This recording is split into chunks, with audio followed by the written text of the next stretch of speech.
Yeah. It's Coffee the Matinee with Casey and Dave. And Dave. And Dave. And we're still doing the thing where we're ignoring theatrical movies and talking about home video. Yeah. Our talking about personal favorites. Personal faves. This one specifically, Casey's personal fave. Yeah. 1981's Dragonslayer. 82. 81. 82. Pretty sure 81. I looked it up. So did I. 1982. That's when it was released. It was filmed in 81. I have 81. Well, you're wrong. Let's see. Hang on. I feel slightly confident. Google says 81. I found on IMDb 82. I'm looking on Google right now, and it says 81. I saw 82. I see 81. IMDb is telling me 81.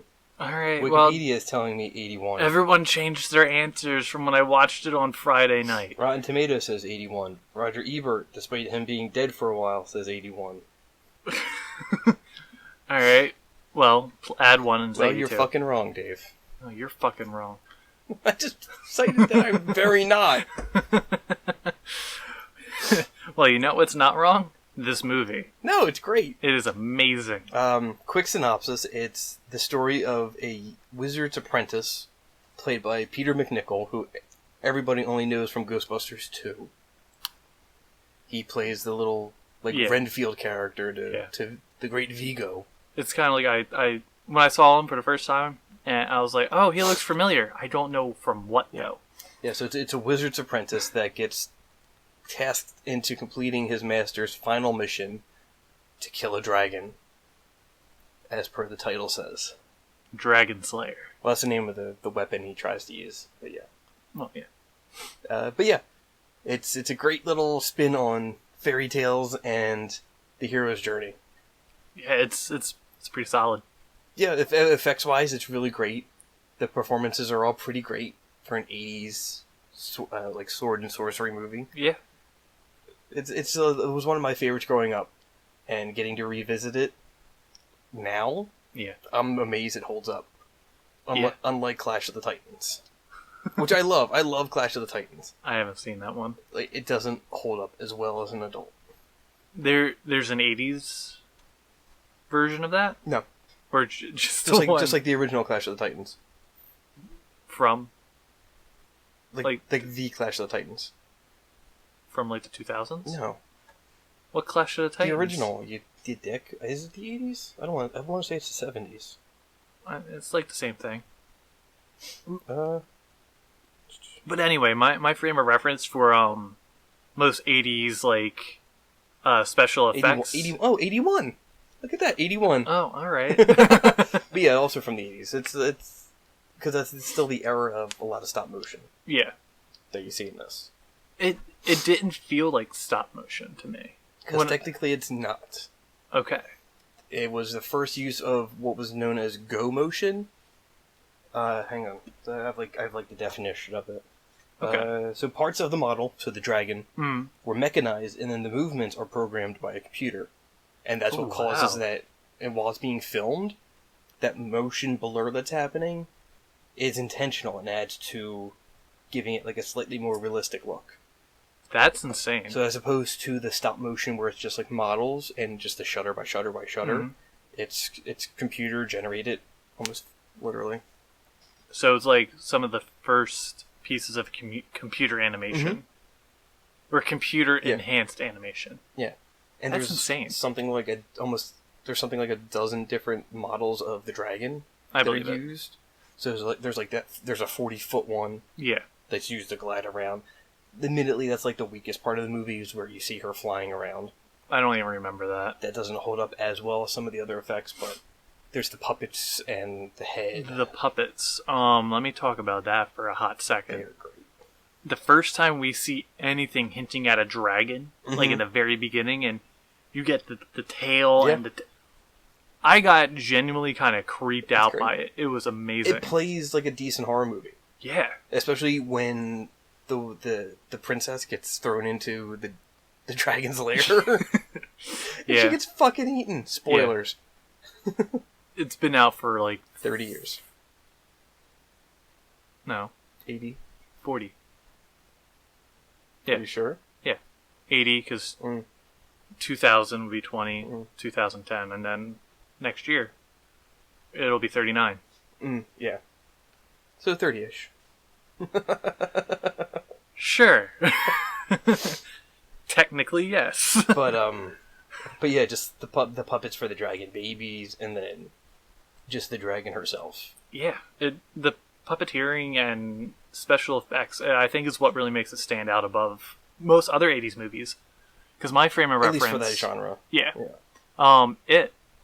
The TV series, that was... Oof. It looked like a child made it comparative to the special effects. Yeah, that had a rough budget. Yeah.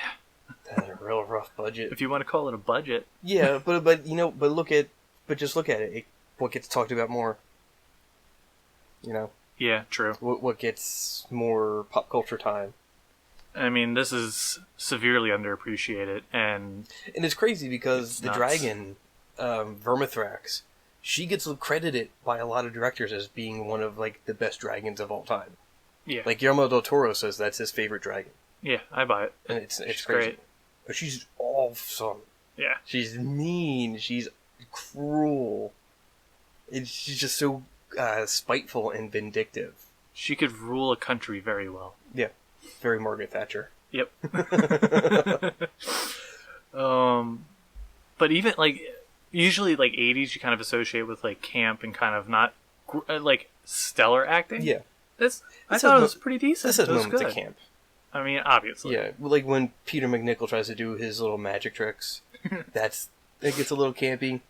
But then everything else I think balances it out. Yeah. With just like how it goes from kind of lighthearted to dire real quick. Yeah, and it doesn't feel like there's like a much of a jump. It's all pretty smooth, and like I was thinking, man, I want to watch this again. Yeah, and then like the old manservant that he has, like, oh, you think he's just like this cute old man, then he just dies. Yeah, he gets shot in the back with an arrow. I love that they're not afraid to kill off people like that too. It's great because they kill off a princess. Yeah, which is like almost like a taboo thing in these types of stories.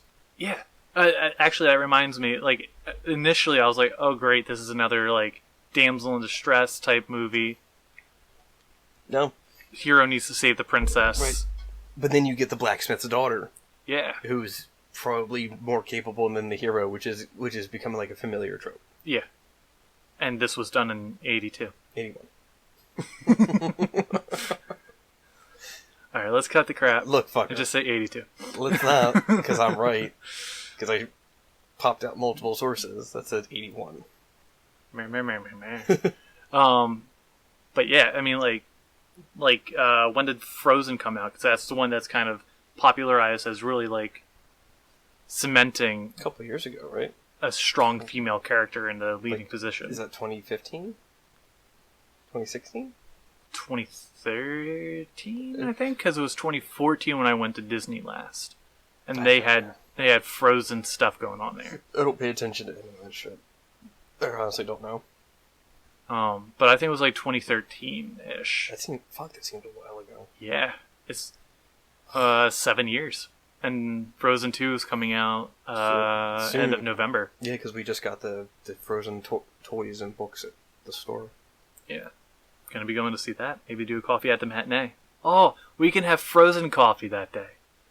That's one you and Miss are going to be talking about exclusively. I will happily do it. But that's the one that's kind of credited with kind of popularizing the female lead. But we've had movies with strong female lead. We've had video games with strong female lead. We've had books with strong female leads. But did Disney do it? That's kind of like the defining factor here, is that Disney had that kind of swinging power to be able to popularize it. Unfortunately. I hate it. But like they were doing it in the 80s, like no problem. Yeah, 80s and earlier. And it's a fantastic movie. It's a shame because, like I said, you brought up It because It was made the same year. And it's just like, why don't people talk about this? Why don't people... Yeah. Why isn't this like a cult classic? Yeah. It's almost forgotten. Like I mentioned before, Peter McNichol I was reading that he hates even, like, acknowledging this movie's existence. I mean, yeah, he's kind of schmucky in it, but he's schmucky in every you get for looking like Mort Goldman from Family Guy. Oh, shit. A little, That's yeah. what you get. I don't know. What do you want? You want to be a dashing fucking hero? No, you don't look like that. Because, like, like I just said, Clash of the Titans, the original came out the same year. So if they were going for, like, a Harry Hamlin type, you're not going to get that with Peter McNichol. No, not at all. He plays the Sorcerer's Apprentice very well. Right. He fucks up all along the way, and he gets so full of himself that you want to see him fall and fail, and when he does, it's weirdly satisfying. Yeah. Because he needs to have that balloon, his head popped. He needs to have his ego deflated. Yeah. Yeah. And especially once at the end he realizes that his power was non-existent the whole time. Was, like, again, just so supremely satisfying. It's like they took the idea of magic, and they're like, magic looks real on the surface, but everything is fake and a lie. Yeah. And that's great. Yeah. Those are my favorite bits. Because every time he just tries to do magic, it just backfires. The scene where he tries to seal the Dragonslayer, and he just causes an enormous avalanche. And it kind of like he fails up. And it just kind of happens to work out. Yeah. It's great. But everything else is just a failure. Well, it's a perfect allegory for life. Yeah. Minus the dragon. No, that's called student loans. Oh yeah. It's just vindictive and mean. At least the dragon's cooler. True. I'd rather be eaten up by a dragon than debt. Yeah, at least with the dragon, it's a permanent death. And not one that haunts you. Until you're like 80. Then your kids have to take care of it. Anyway. Enough about debt and dragons. Because we should play a different kind of D&D.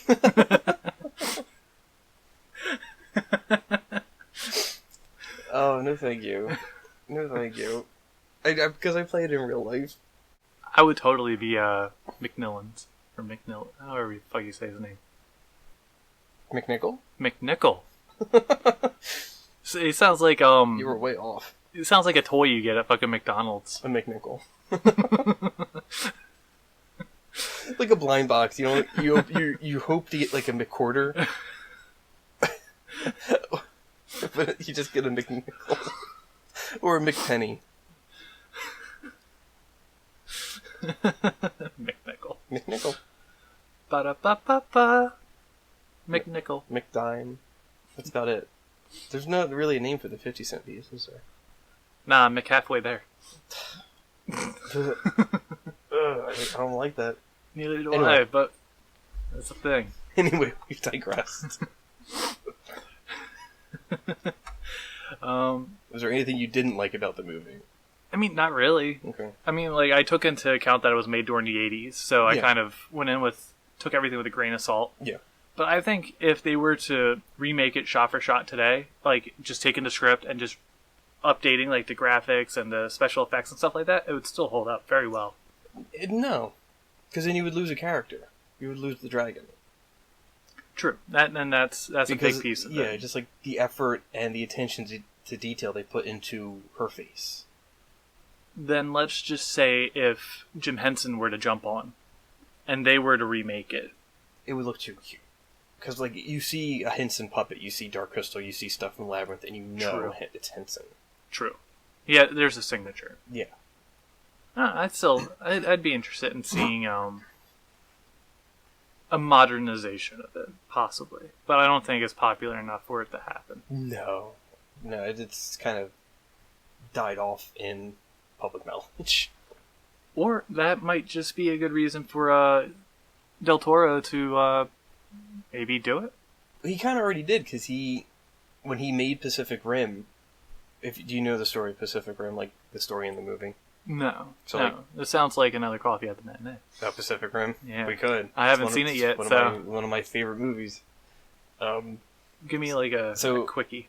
Again, going back to the idea of the last days of war, that's Pacific Rim. So you're in the last days of war between humanity that's piloting giant robots.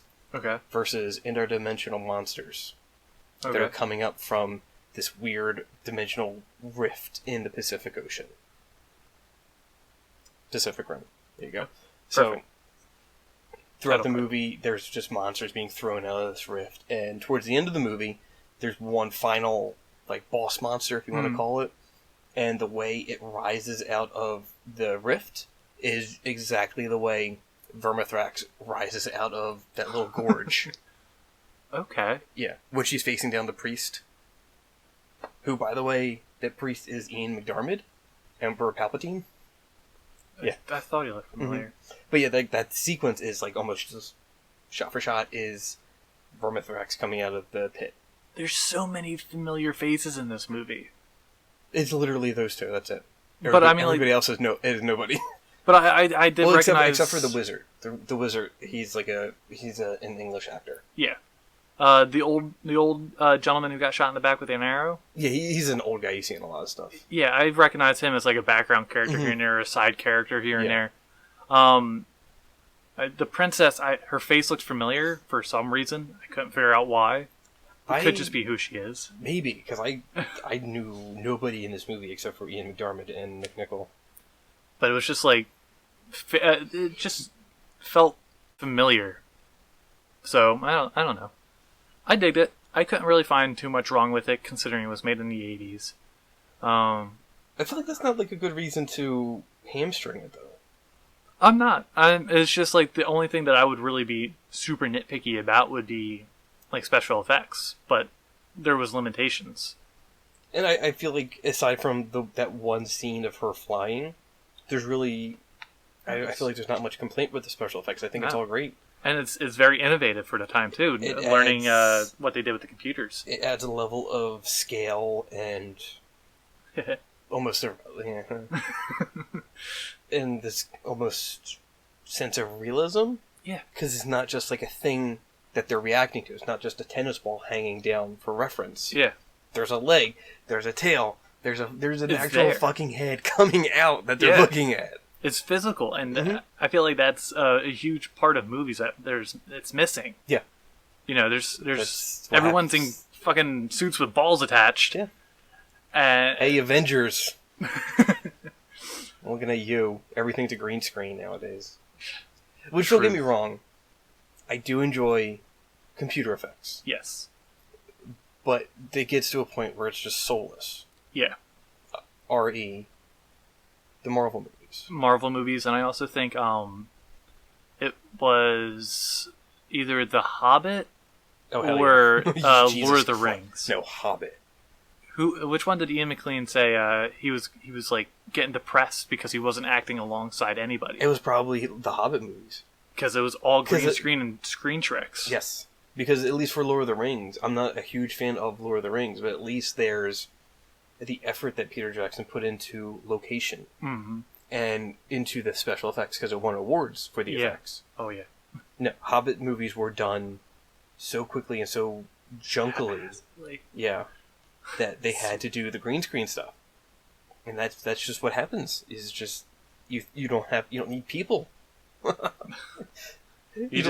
Andy Serkis and you can program talent. Fucking Andy Serkis in all the roles. Yeah. The Hobbit featuring Andy Serkis. I don't hate special effects. It's just, like I said, it's just the emptiness. Yeah, there's nothing going on. It's not even like the whole idea of the uncanny valley bothers me, where the computer effects are too close to human. That doesn't bother me that much. It's just if there's nothing behind the performance, if there's no reason for it. Yeah, that's what kills me. The purpose. Yeah, this Dragonslayer, they put effort into the dragon, they put effort into the babies even. Yeah. Because they made an effort to not make them look cute. Because a lot of baby dragons you see look cute. They made reference photos of like different kinds of lizards and bulldogs mixed. And that's how you got the dragon babies in those. Okay. Yeah, no, I see it. Yeah. That's fucking nuts. Yeah. And that's why they gave them those beady little eyes. Yeah. Instead of like big cute anime eyes. It makes me miss some of that shit. Yeah. You hardly ever see it. Yeah, the only honestly, I'll give Star Wars this. The new ones, The Last Jedi. I love The Last Jedi. Last Jedi and Force Awakens. They did bring back a lot of practical effects and a lot of stuff like that. Yeah. Because that giant alien. Which one? With the tits. Where Luke milks it and drinks the milk intensely. That exists somewhere. That was real. Part of it does. Yes. Not the whole thing, just the tits. Hey, you know what? That works. George Lucas needs something to nestle his face in at night. Other than the piles upon piles of merchandise and cash. Yeah, cash and flannel shirts. How does this always happen? No matter what movie we talk about, we just end up shitting on Disney. Jesus. It's not that I don't like Disney, it's just that... I don't. Yeah, you don't. I'm fine with them. I will happily bow down to my my mousy overlord. Oh, boy! Bend over! But it happens every time we talk about movies. Yeah. It devolves into a Disney rant. It's just one of us brings up Disney. It's usually sometimes it's me, sometimes it's you or me. Yeah. Fucking Disney. Like hanging out with you people, I've watched more Disney movies than I have in my entire fucking life. I feel personally attacked. You mouse-eared fucknuts. Oh boy, I'll bend over for my Mickey Overlord. Like not including the Marvel movies. Yeah, that's different. Yeah. Not including the Marvel, not including Star Wars, not including things they've bought, like Disney. Yeah. The IPs that they purchased. Yeah. I've watched more of that with you people than anything else. You're welcome. I'm not happy about it. What can I say? No, that's not true. I liked Moana. That was fine enough. Alright, so what do you give it out of 10? 7. 7? Solid 7 out of 10. I'm agreeing with you. 7 out of 10. It's great. Could it have been better? Sure. Yeah. But I think, given everything it had, all the effort that was put into it, it was great. Oh, yeah. It was great, and it's one I happily recommend. Well, because what's the first time you see the dragon? It's when she's coming out of the pit. It's like the first good look you see at her. I'm not even talking about that. I'm talking about just like prosthetics. The tail. Yeah. Because I was like... The tail and then the hand slamming down. Yeah, 10-year-old me would have shit himself. Mm-hmm. It was fucking terrifying. One of my favorite movies growing up. It was great. Like, it's one of those ones that anytime, like, TNT played it, I would turn it on. Like Clash of the Titans. Like, if I saw it on, that was my day. Yeah. Mm-hmm. Yeah, I see it. I might have to go out and buy my own copy. Because it just feels like a classic. Good luck. It was tough to find. I'll figure it out. If we can find Song of the South, we can find Dragonslayer. I feel like Song of the South should get more of a widespread audience so people know what Disney did. Shit, you know what? Maybe that's the next coffee at the matinee. Yeah. Talk about horror movies. Like, anyway, length justified by content, Dragonslayer is a perfect combination of both. Yeah. Because you don't get too much story, you don't get too little story, you get just enough story, and at the end of it all, you feel pretty satisfied. Yeah. Yeah, I'd say so. Mm-hmm. I'd like to watch it again a little bit more attentively and paying significantly more attention. Mm-hmm. And, like, slow down and, like, really enjoy it and revel in it. Yeah. And not clean the room while I'm... Well. But I took, like, solid, like, 45-minute breaks to watch the movie.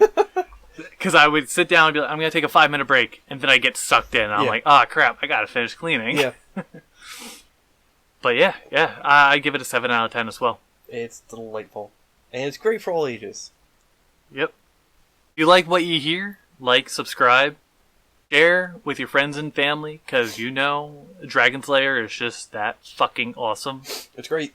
Spread the word. Hashtag Dragonslayer is the best. Maybe not. Or hashtag... Maybe you should cut that out too, Dave. Hashtag Dave has a stroke live on air. Which is nothing new. Anyway.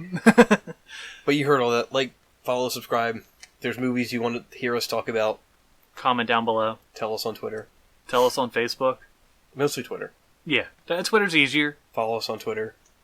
And Instagram is a thing. We post pictures. If you want to harass me on Twitter, I'm at Sticky Gumbo Lee. I don't know what I'm at, so... That's right, I forgot you're on there. Yeah, I am. I have all 10 followers.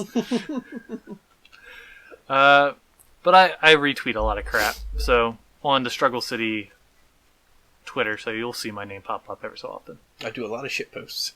If you want a quick take with Casey, follow him on Twitter. Alright, yeah. See you later, guys. Enjoy this well done mess.